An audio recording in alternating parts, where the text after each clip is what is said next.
is the author of the Criminal Investigation Handbook, Tom Moriello, who teaches criminology at the University of Maryland.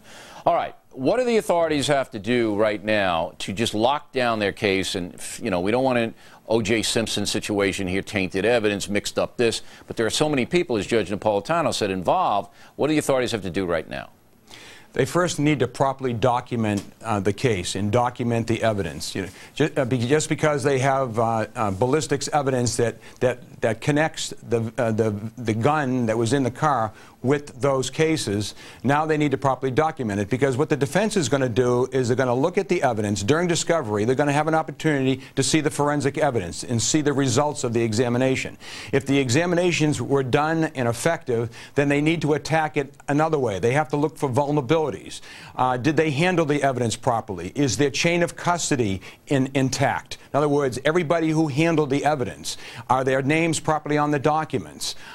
Did they preserve it correctly so none of it got destroyed?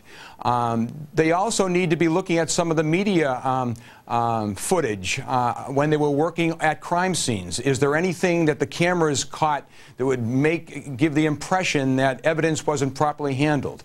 These are the things that the defense are going to have to look for if the forensic evidence is sound. All right, now, because there are so many different agencies and different investigators on it, federal, state, local, and there really isn't anybody in charge other than Chief Moose, who's basically the communications guy. Who should be doing the hands-on stuff? The FBI? Well, the hands-on stuff of the evidence itself? Yeah, I mean, look, you made the point that it has to be accumulated, it has to be tagged, it has to be logged, everything has to be organized. Who should be doing that? Whatever agencies handle the crime scenes at the time in question. But right, what's that would more be the Maryland State Police. The evidence of the vehicle, yes, the Maryland State Police. The various jurisdictions that had jurisdiction over each one of those cases handled it separately. But what needs to be done now is the prosecutor needs to take over the case. We have to decide, is this going to be a federal case? Is it going to be a state and local case? Who's the prosecutor going to be? Because the case now belongs to the prosecutor. I understand that tomorrow the prosecutors from the various jurisdictions are going to get together. Right. They need to decide who's going to own the case, right, so they can now decide how the case is going to unravel, right, and what the strategy is going to be. Now, Judge Napolitano says it should be in the hands of the Maryland officials because the feds don't prosecute murder on a routine basis. Do you concur? I certainly do.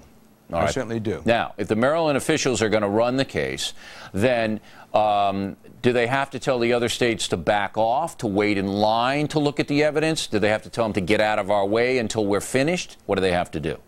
I believe that the prosecutors from all the jurisdictions need to sit down and they have to establish a strategy and how best. The bottom line is we want to prosecute these people to make sure that they don't see the light of day ever again. Right. So you can't have evidence whipping around to Virginia and here and there and all of that. You have to have it in one place. Just a few people have access to it, correct? Absolutely.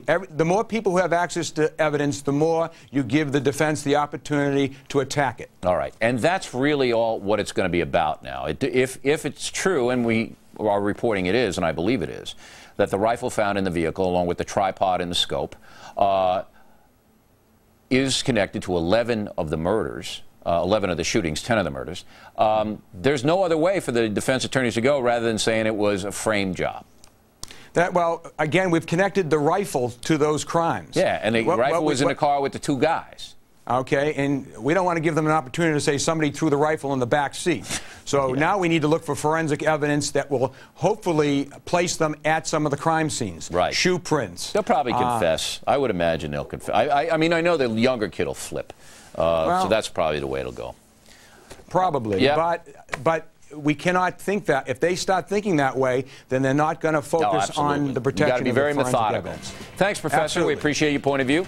When we come back, did one of the alleged shooters have a link to the Nation of Islam?